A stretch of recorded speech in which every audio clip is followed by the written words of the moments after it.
When I was in middle school, I got in trouble a lot. Now,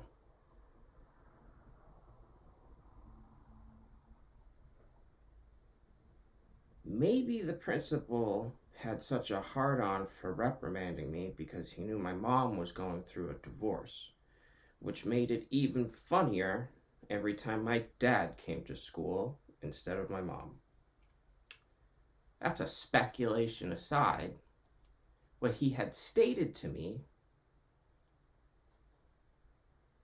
was that he put undue scrutiny onto me because I am a leader and I set examples for other people.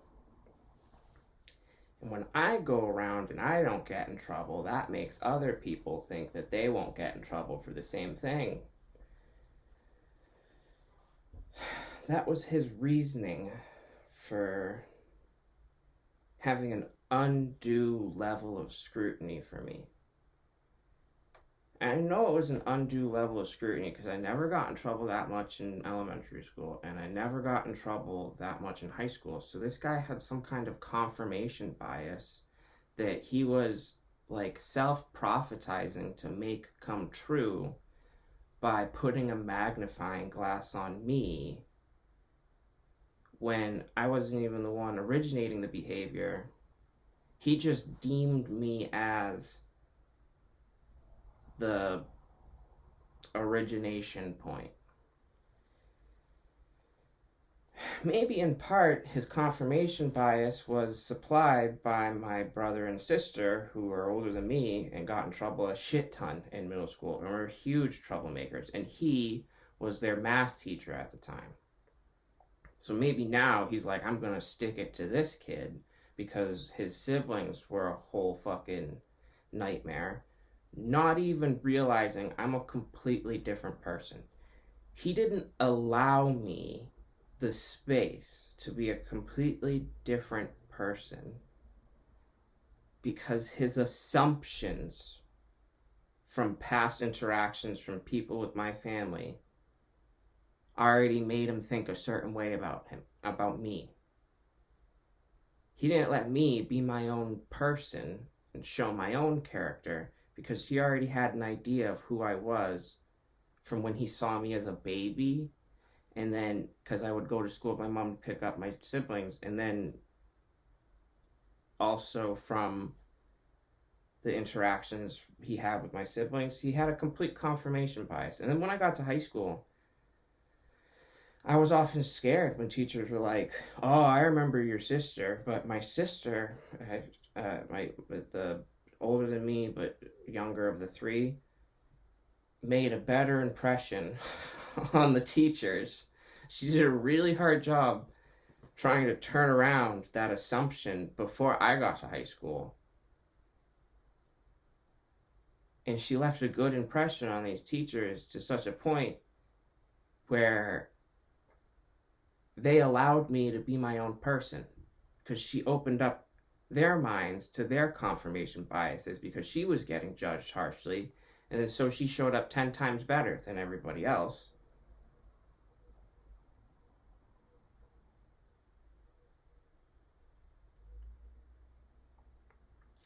And maybe that opened the door for these certain other teachers. Whenever I got them, be like, "Oh, I remember your sister." That was a positive correlation. But in middle school, I had a fucking negative correlation. And he blamed it, his ego rationalized it as, I'm a leader amongst the crowd. I'm a perpetrator of new and radical ideas, and people follow my lead. And I think that was the beginning of people casting me into this leadership role when I myself didn't comprehend it. I couldn't see, like, what the hell are you talking about? Everybody else is acting the same as me around here. How are my actions having an impact? I couldn't calculate my impact.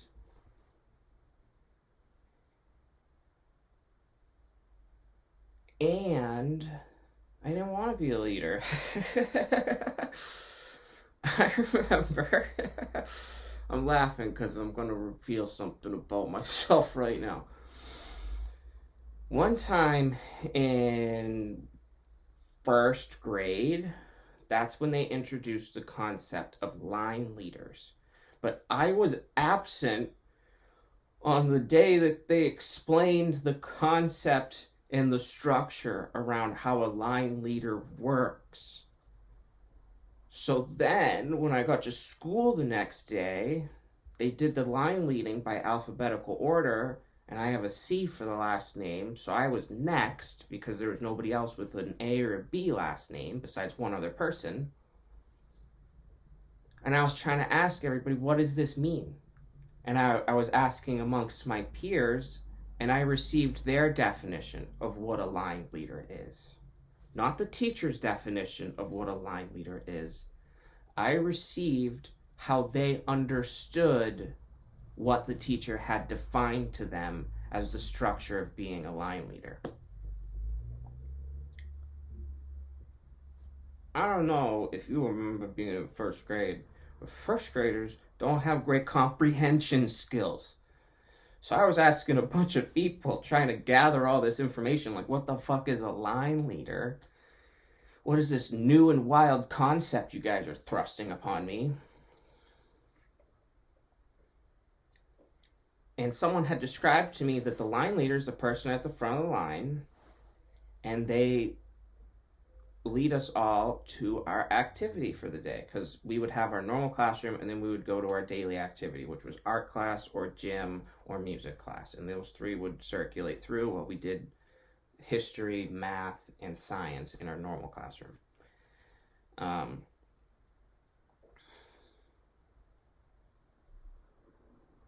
And sometimes they would be stacked up, so you'd have two in a day. Like you would go to the library and then you would have gym, or you would go to the computer lab and then you'd have music. So they would do 2 times a day, and then you'd have recess. Dude, I wish my schedule was built like that, like an adult. Anyways, I had perceived the line leader as you get to choose which one of these things you want to go to. They had described it. We could go to art, we could go to gym, we could go to fucking the science room, we could go, they described all these places that the line leader will lead you to, and I thought I could pick out of the choice. And I was like, I don't know what to pick. Where are we going to go? And everybody else was like, I kind of want to go to gym right now. And I was like, yeah, gym sounds fun. I could run around and stuff. So then I led us to the gym. And the teacher was like, this isn't an art room. And I was like, I thought I got to choose. She's like, no, that's not how the line leader works. And that's how I learned how line leaders work. Me being in first grade, I was mortified. I was like, oh, damn it, my peers sold me down the river because they wanted to go to gym class. They thought they could game the system on my behalf and make me lead them to gym, and it would just change the structure of the day. No, that's not how the system works.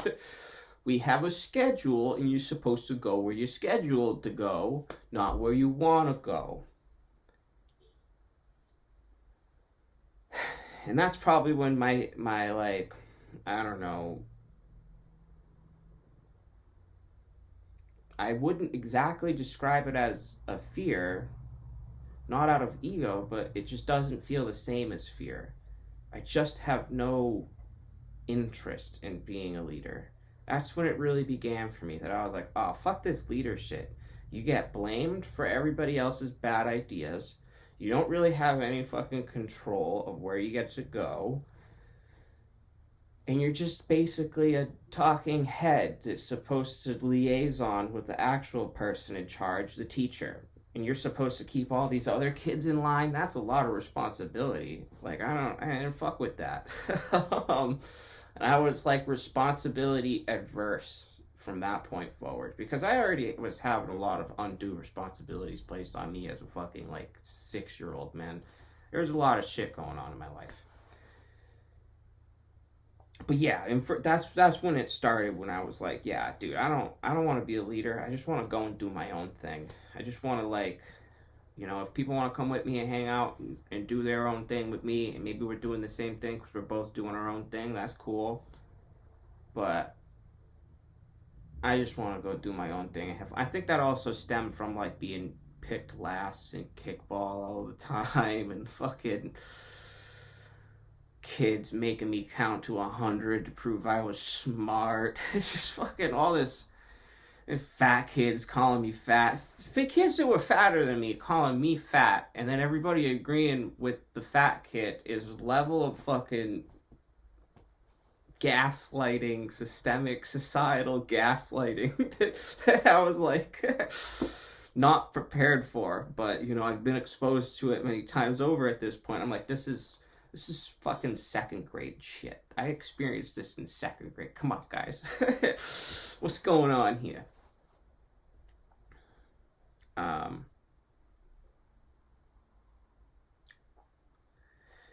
What I enjoyed in elementary school was every day after school, from like kindergarten to like first or second grade, all the boys would just beat the shit out of each other. We would just go ham on each other. Just fucking fighting. I guess we were so stressed out from the day that our little minds, the only way that we could comprehend handling the stress was just beating the ever-living crap out of each other. And there were times when like all the kids would like dogpile on me, and then I'd be like throwing them around because like I'm used to fighting with my older brother. So having a bunch of little kids on me, I'm like, ah! Even as a little kid myself.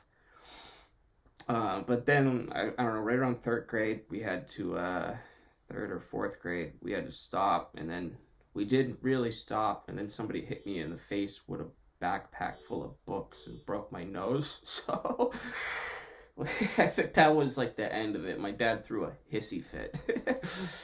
Took me to the hospital. He was like, his nose. I was like, I don't need to be at the hospital right now. In the hospital, people are like, it's not that broken. It's a little broken, okay? It's not that broken. It's not that broken. It's just a little broken. I think when I was in the car right there, I remember fucking having it in my hand, and I was like, it does feel a little, and then something cracked, and I was like, oh, something just cracked. I think I just cracked it back into place, and I didn't know. Remember, and it did hurt, so maybe I did crack it back into place, and I didn't know. Maybe it was just the upper cartilage that was dislodged. Yeah, that was the end of fucking after school rumble time. Oh, dude, but there was like also this like open lot in the back, and it was very kind of hilly, so when it rained, the hills would get all muddy, and then we would like go mud surfing in the back hills. Oh my god.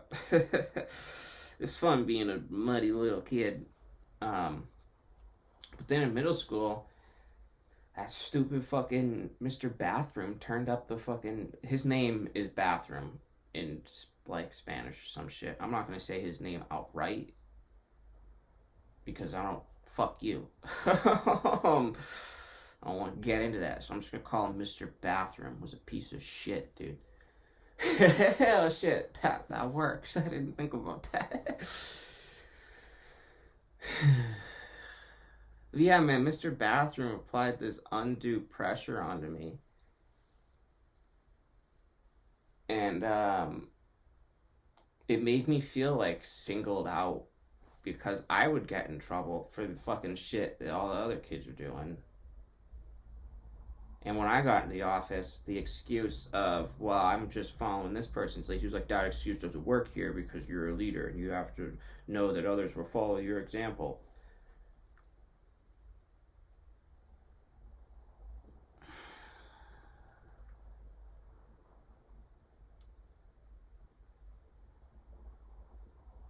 And I suppose that opened up my mind to the reality of leadership.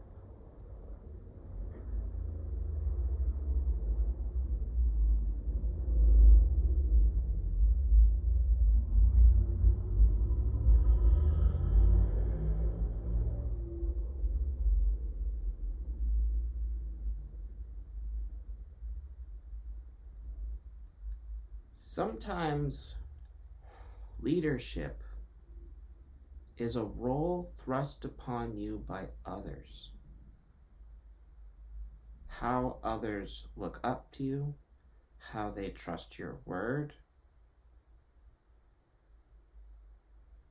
and the belief in a shared goal. In middle school, I suppose my only shared goal was to get through the day with a laugh. And that's probably what made me a leader. And the fact that I could make people laugh repeatedly over and over got them to believe in me and my capacity to make them laugh. So they looked to me as a sort of leader in laughter, in a way. And I didn't necessarily perceive this because when Mr. Bathroom said I was a leader, I only perceived leadership in a hierarchical and established structure. I didn't perceive leadership as a subconscious mechanism for monkey see, monkey do.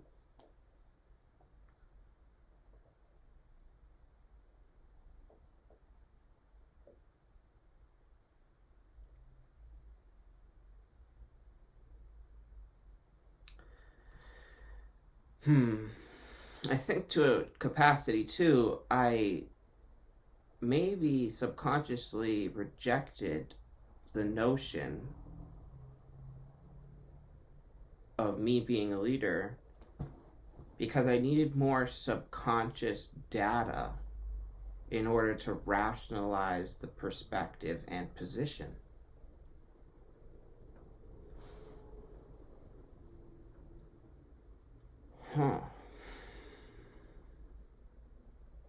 Because if I allowed it to consciously take root, then that childhood understanding of leadership dynamics and structures probably would have taken hold. And I maybe would have acted differently. But instead, I rejected the idea that I was a leader, which allowed it to exist within the subconscious longer and preserve that data gathering phase for the subconscious.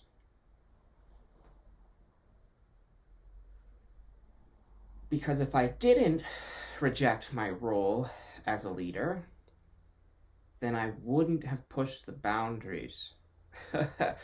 See, I perceived it as this hierarchical system in which one's elected, and there's like, I sentence out a decree, and then everybody follows that decree. I understood it in a very feudalistic way.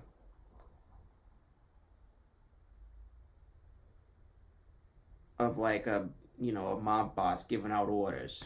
And that's not what leadership is. It's your actions.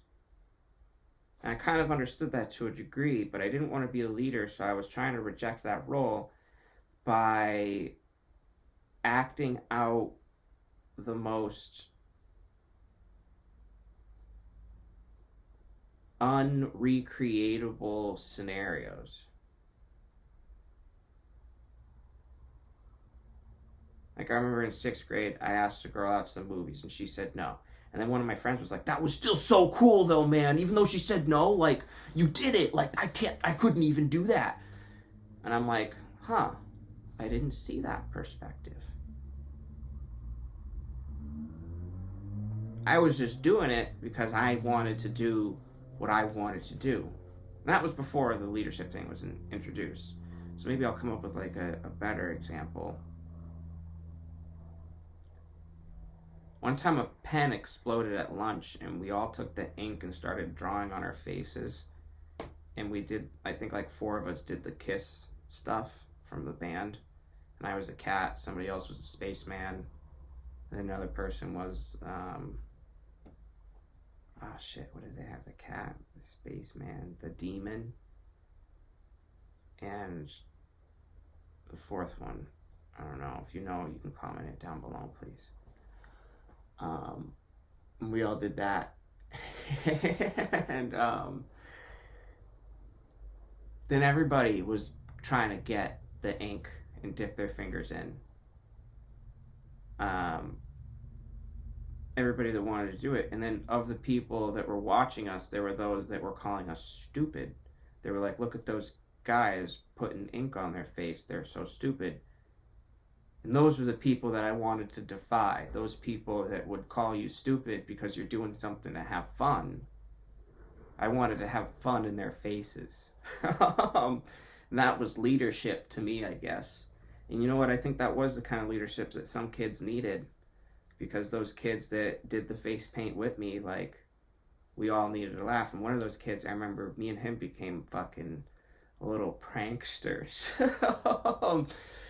He had a mole on the side of his head, and we had a substitute one day, and he was tapping his pen on the side of his face, and the substitute was like, oh my God, why did you draw on your own face like that? Probably because she was warned, hey, these kids fucking draw on their faces sometimes. And he, cold as ice, calm as hell, said, ma'am, I wasn't drawing on my face, that's cancer. And then her face was priceless, dude. It was fucking awesome. She was just like, I couldn't fucking hold back my laughter because I was like, oh my fucking God, the way this kid is doing this. And he was being serious and shit, and he was looking at me, and he was like, hell yeah. And I was like, I couldn't keep it together. And I was getting reprimanded for laughing, like, how dare you laugh at a kid with cancer? And then that kid had to go to the teacher and say, it's just a birthmark, I don't actually have cancer. Oh my God, that same kid, like the year after the Boston bombing, we didn't have a gymnasium in our school because they were doing construction, so we had to have like our field day across the way in a random field. And there's some guy that had a fucking umbrella that looked like something else. And the teacher got paranoid because everything was at its height at this time. He's like, oh no, I don't know what's gonna happen here. And the same kid yelled, bomb. The fucking teacher hit him on the head.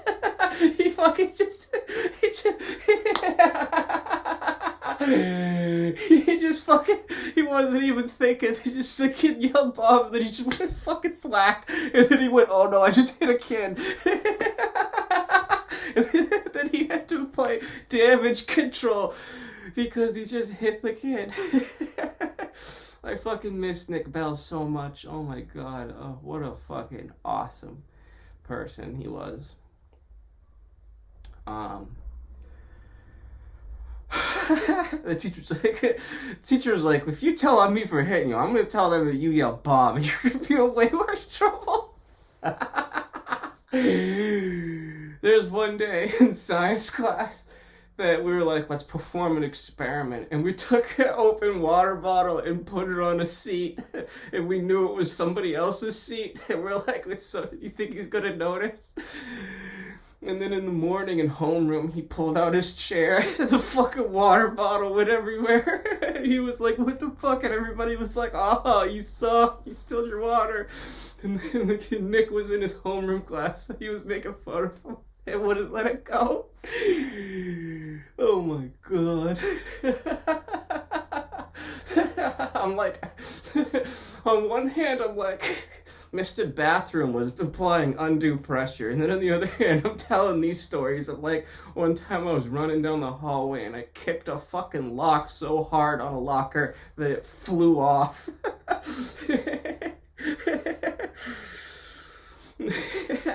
Fuck, there was this one time where a kid threw a fucking penny at me and called me a Jew, and I was like, I'm not a Jew, you're a Jew. And then a teacher who's Jewish only heard me say that. And then I guess she started chasing me down the hallway, like, excuse me, young man, stop right there. And I didn't fucking hear her. So then I went to math class like nothing was wrong, because nothing was wrong in my mind. And then I got a call to go down to the principal's office. And then I got called down to the principal's office. And this is one of those times where I'm like, this is undue pressure, man, because we call each other Jews back and forth all the time. I'm like, I'm not the first one to start this shit. Look at my hair. I have really curly hair at the time. I was like, look at my hair. Dude, I'm the one getting called Jewfro every day, and I'm fucking getting in trouble for calling another kid Jew at the fucking impetus of being called one myself. Oh my god. And when I first got to the office, I didn't even remember. I was like, the fuck am I down here for? He was like, did you call a student a Jew in the hallway? I'm like, I don't know. It's so commonplace that I was like, fucking maybe. Is it Tuesday? I'm like, I'm not the one that hucked the penny, though. I'm kind of glad my super curly hair kind of straightened out a bit. I don't know what that was in middle school. Maybe puberty, like, struck, and the extra hormones just made my hair mad fucking curly. But I had these tight curls, and everybody started calling me Jewfro.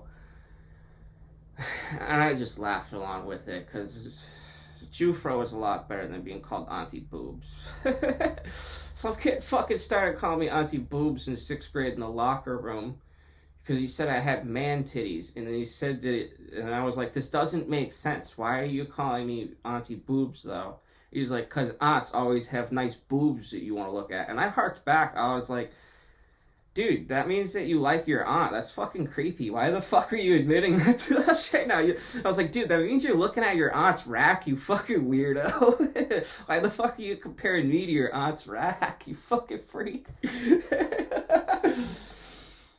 And then I tried complaining to the fucking gym teacher, and he's like, I hear what you say back and forth in there. And I'm like, dude, that's not an adequate response to this. You know then that they started this bullying shit, and I'm just standing up for myself.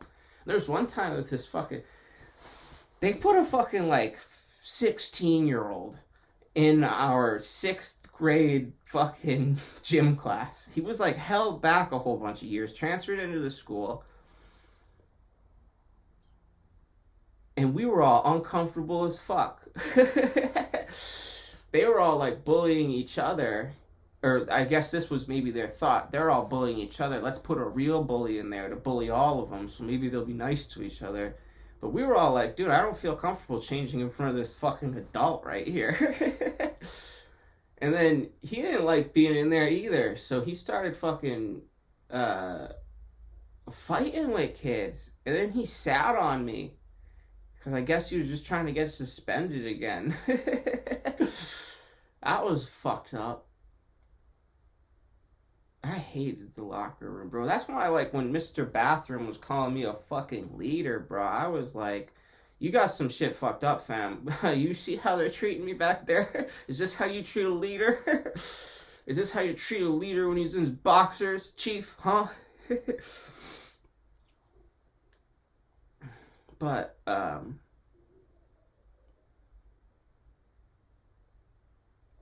time and time again, I was thrust into that role as person who makes an impact.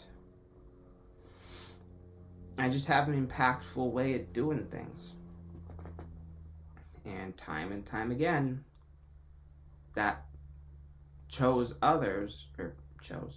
made others choose to see me as an impactful individual, because they can see the impacts that my actions have had.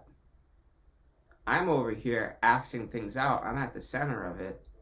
So I can't see, the same perspective that a teacher has, where they say, Adam said this one joke in the morning, and then throughout the day, other kids started whispering and murmuring this joke more and more around the school.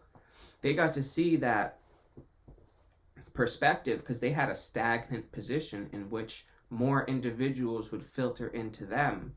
So they could see how ideas and actions and thoughts and gossip were spreading throughout the school more so than I could, Because it took me a while to realize that, like, one of these kids I considered my best friend was actually, like, breaking into my locker and writing fucking mean notes. And he was always going through my shit, and I was like, who's going through my locker when I'm not here, man? And it was, like, him. And he was talking shit behind my back, and I had no fucking idea. Until it reached a point that he wrote something about somebody else in my locker, and I took a picture of it, and I got in trouble because they thought I wrote it. And I was like, no, man, somebody keeps breaking into my locker, and I took this picture to fucking expose whoever's breaking into my locker and writing notes on my whiteboard. And then this fucking piece of shit kept telling me throughout the day, he's like, I know who did it, I know who did it, I'm not going to tell you until the end of the day.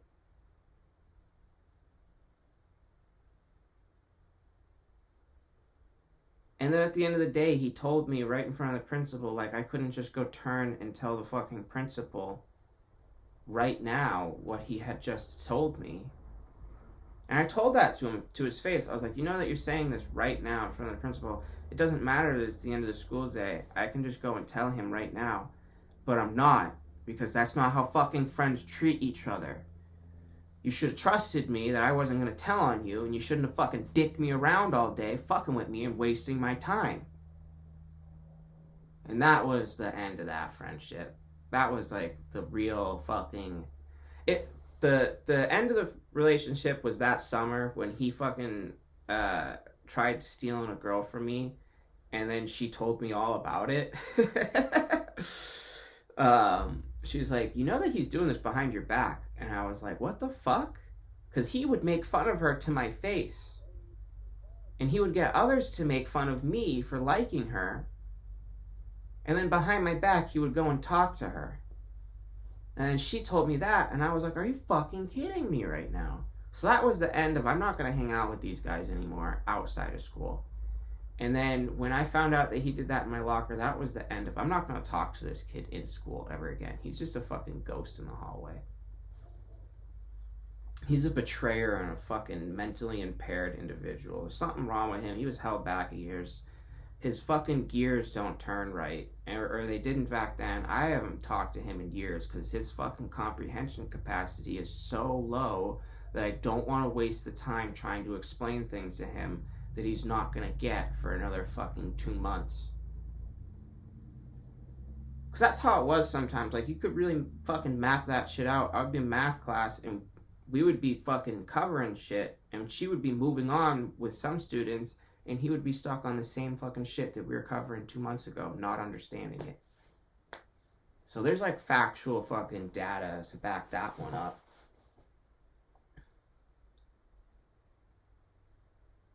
And, you know, maybe that comes with when you're a person of impact, people will try to cut you down and stab you in the back and things like that. And you just have to learn to keep fucking going no matter who betrays you, if it's a fucking best friend or, you know, anybody. You just gotta learn to fucking pick up the pieces and move on, because this person doesn't dictate my life. Even though they want to, no matter how much they want to try, they don't dictate who I am and my sense of character. And that can definitely be displayed by the fact that, I don't know, maybe right around when we graduated, his girlfriend matched with me on Tinder. And I knew it was his girlfriend because I saw the pictures back, like, you know, in passing. And I was like, hey, man, what the fuck? I messaged her, hey, what are you doing matching with me? Aren't you dating somebody else right now? And then I took a screenshot of that, and I sent it to him, and I said, hey, man, this is how real friends are supposed to treat each other. And then I blocked him.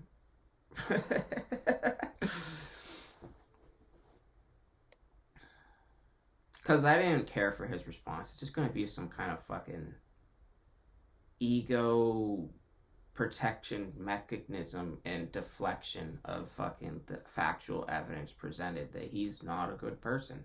And maybe that's what they meant by I'm a leader.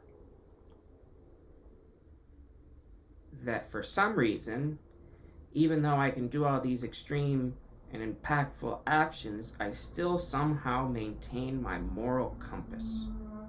And that's a quality of a leader, I guess. Or something that people that called me a leader want to see more of in their leaders. Because these were teachers and principals and, trusted adults that were telling me, you're coming off as a leader. And I never wanted to be a leader. And I think that is the true quality of a great leader. It's not somebody who makes their entire ego or personality based upon or around the fact that they're a leader or their title as leader. It's somebody who doesn't even want to be a leader at all. Just a guy doing things. I do things with a fucking thoughtfulness in mind, and when I put that thoughtfulness into things, even when it's a prank, it seems to have an impact that affects others in the way that they think.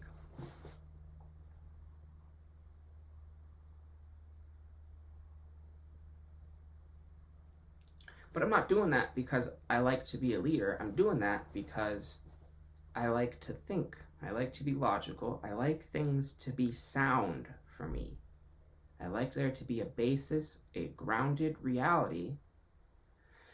Because I'm the type of guy that sometimes some very ungrounded reality stuff happens to me that's very metaphysical, very transcendental, very fringe type stuff. So I need to be able to see an objective, grounded reality in order to hold on to a collective reality that we all share and not get mind blown by all these amazing, low probability things that I'm seeing. There's things that can happen. There's just a very, very low probability that they happen. And sometimes some people get to see these low probability things, like discovering a giant squid in the deep ocean. Those were myth for the longest time. People were like, nah, the Kraken's a myth. Until we got cameras down deep into the ocean, and then we realized, oh my God, there's giant squids down here.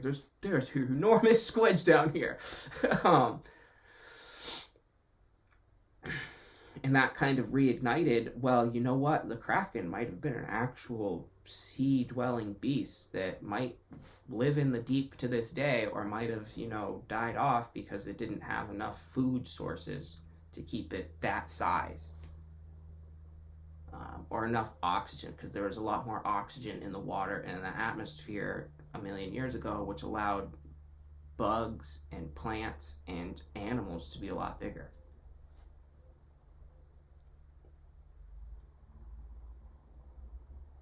And when you're looking at the entire history of time and stuff, my little blip right here and now, to me, I'm like, whatever. What happens, happens. I'll make the best of it. But I guess that level of thinking is something that people look up to. The way that you can just let water roll off of a duck's back. And I didn't realize that made me a leader for some. So I was trying to actively deny these other qualities of a leader, these more colloquial and the more familiar understandings of what a leader was. I was trying to reject the more familiar archetype of what a leader is in favor for my own internal guidance. What I ended up accidentally doing was further reinforcing those qualities that people had seen in me that had made them call me a leader in the first place.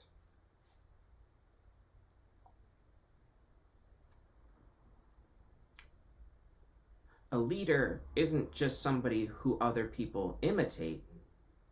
A leader is somebody who inspires others. You can inspire them through actions. You can inspire them through words. You can inspire them through connections, movements, like collective movements like parades or rallies or riots or protests. They all get quotes because they're all technically the same thing depending on where you're putting the camera.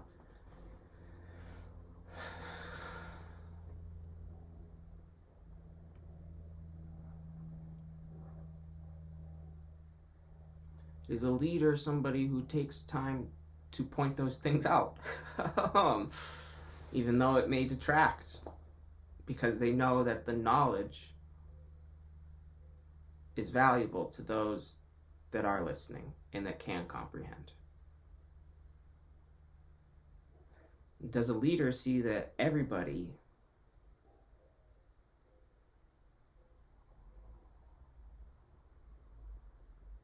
can have the same potential?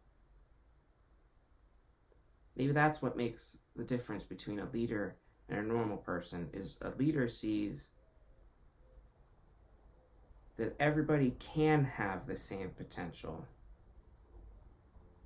It's just inspiring them to act on that potential, that which is their job as leader to accomplish. A leader, a true leader, must have the belief that the people that he's trying to inspire have the capacity to be inspired. And I forgot about my capacity to be a leader until a package got stolen of mine, and I decided to go on a little rant about it. And that was like about a month ago now, maybe a month and a half. And just the other night, somebody was, I don't know if they were doing it purposefully, but they were mimicking my rant. I don't know if they were trying to do it to poke fun at me, or if they themselves were going through a mental crisis or a moment of action or ranting. I gave them like an hour or so to rant it out. So I was like, that's understandable. I usually take about an hour to lose steam.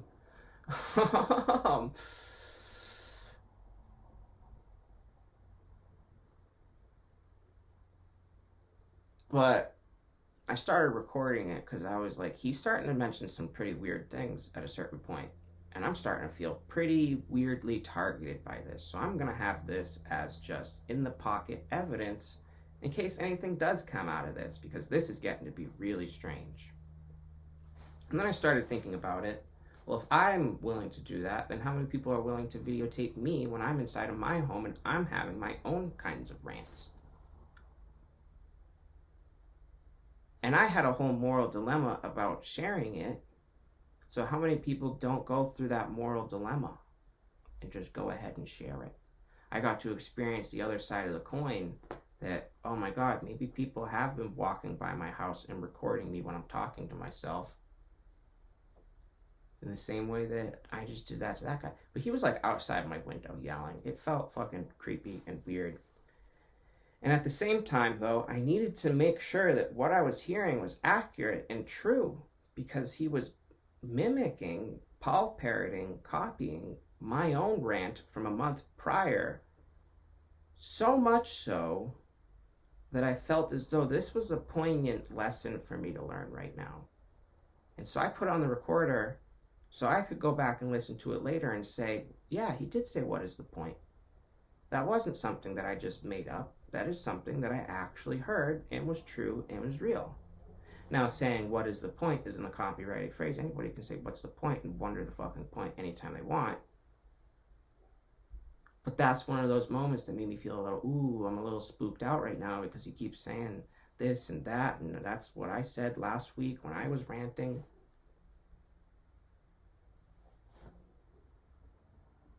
So this is what really made me rethink about my impact that I have and my leadership qualities and goals. Because right now, this person, whether they were consciously trying to achieve this or not,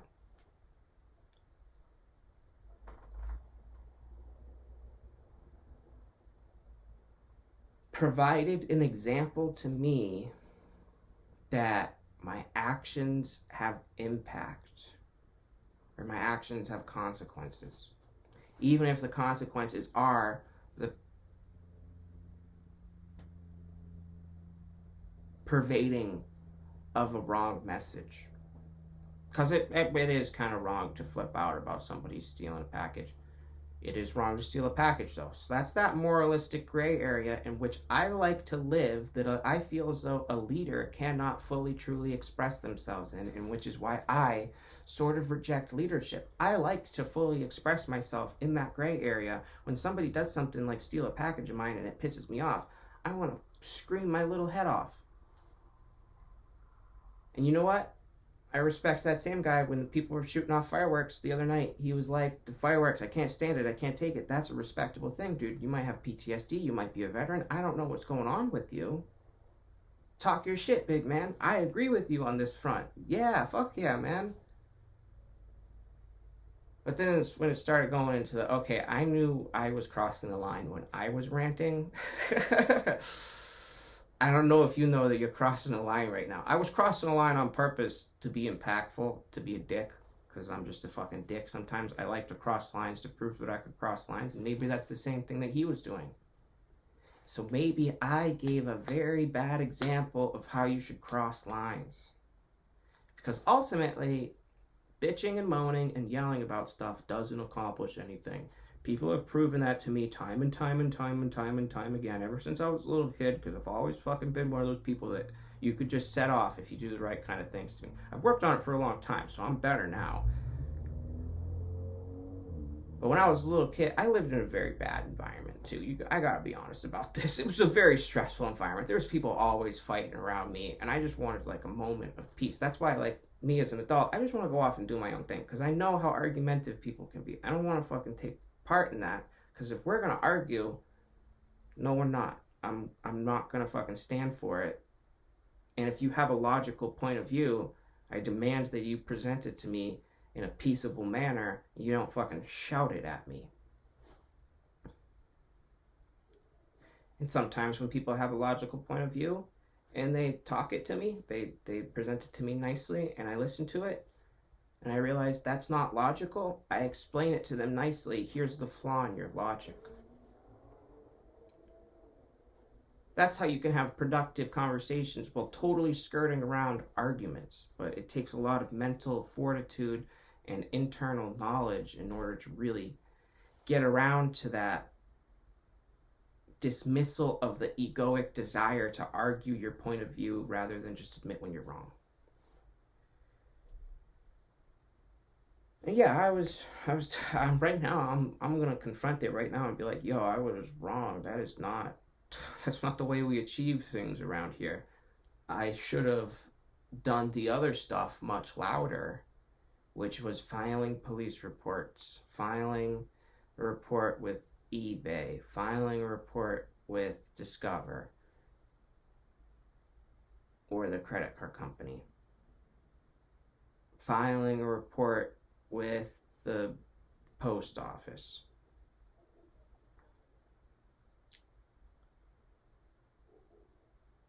Those are all of the things that actually resulted in true change in action. Not the fucking crazy man rants. Not the moments or lapses in mental acuity. But the application of knowledge and the logic that something that was illogical had occurred. In this instance of the package being stolen, the illogical thing was the package was stolen. That's an illogical thing, because that's a federal crime. I don't know why you would risk, I think it's like 5 to 10 years in prison for stealing like $50 merchandise. I don't know. But the type of person that would risk federal law like that says a lot about their character, I think. I don't know why I'm off to the side like that. And I think the threat of having a character around that flies in the face of law and order is more insulting to me than the actual package theft. The fact that somebody would have the gall to disrespect law and order in the first place, to me, is more infuriating than the actual package being stolen. And that's why my rant went a little off the rails, into more into like law and order territory. This guy's talking about fireworks and stuff, and then he's going off on all these different kind of things. I gave him his space to rant in the same way that people gave me my space to rant. But in that space, I had learned how I had become a catalyst in this situation. And that how my words had an impact, even when I didn't intend it.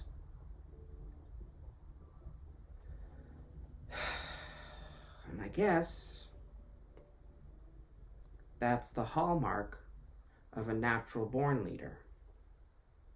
Some people strive to be leaders their entire lives. They put their egos on it. It's a goal to attain to. And then some people are just born leaders. Just the way that they act, the way that they are, the way that they do things influences other people to follow in their stead. There's two different kinds of leaders, I guess, that we're talking about here. A leader that commands a legion to his will and sends out demarcations of, my intent. And then you have a leader that inspires others. On one hand, you have a leader who maybe uses fear and control and all of these tactics to control all the people that are under him. And then you have another leader that doesn't even realize that there's people following him because he's busy not turning around.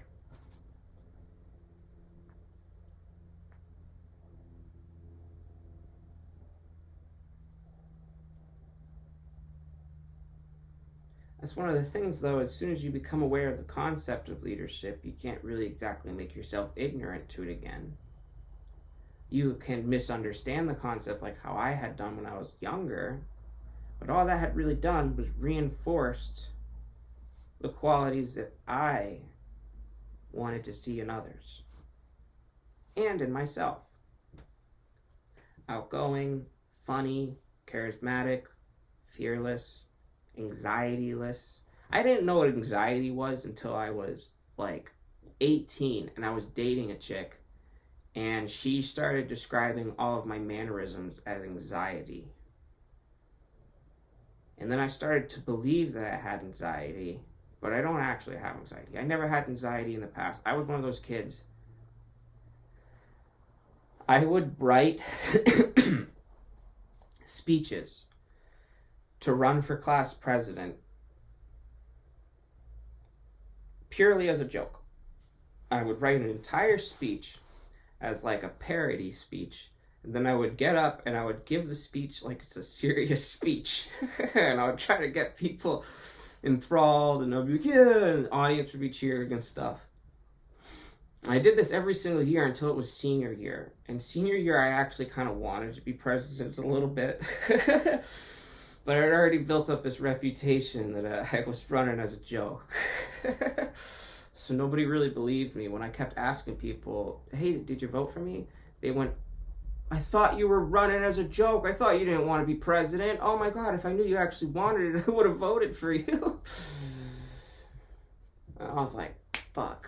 Maybe that's one of those instances where people are saying one thing in your face, but they're really saying other things behind your back, and that's what you don't know and what you don't see as a fucking person in the moment. But yeah, when I actually wanted it, oh my God, there's a bird. Oh, it flew away again. Dude, I don't know what's up with this. This is 2 podcasts in a row where a little bird comes and flies and looks in my window, and as soon as I try to get a picture of it, it goes away. But,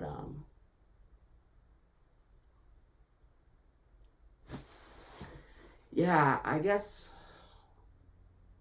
it's kind of a difficult thing to achieve in the real world, but in my personal opinion, it's the leaders that don't want to be leaders that make the best leaders.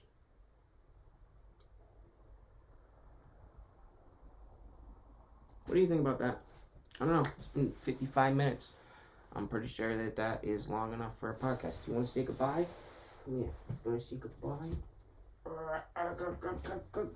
Oh, she's saying goodbye. Goodbye now. Keep it easy out there, everybody. See you later. Think on the concepts of leadership. What qualities do you see in yourself that you would like to see in leaders? And what qualities would you like to see more of in the world? All right. Keep it easy. Peace.